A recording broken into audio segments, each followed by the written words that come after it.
السلام علیکم۔ Asia 41 news کے ساتھ میں ہوں آپ کی میزبان آمنہ عباس۔ خبر شامل کرتے ہیں تتلے علی سے۔ ہمارے بیورو چیف رانا محمد عقیل کے مطابق تتلے علی کے شادی ہال میں بااثر شخص کے بھتیجے کے ساتھیوں کے ہمراہ فائرنگ کی زد میں آ کر شادی ہال کے مالک سمیت 2 افراد جام بحق ہونے والوں میں میرج ہال کا مالک فیصل اور پیسے لوٹنے والا 15 سالہ لڑکا شامل ہیں۔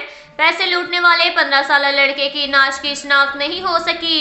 زخمیوں میں 40 سالہ نواز، 30 سالہ کیسر، 12 سالہ علی رضا، 10 سالہ ایان، حمزہ وغیرہ 7 افراد شامل ہیں۔ ملزمان سلطان وغیرہ کے ساتھی کو جیب تراشی کرنے پر شادی ہال انتظامیہ نے پکڑا تھا۔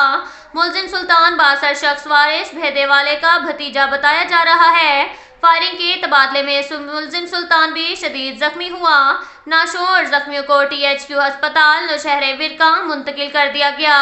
اب تک کے لیے اتنا ہی کافی ہے۔ ملتے ہیں اگلے بلیٹن میں، ہمارے ساتھ رہیے گا۔ اللہ حافظ۔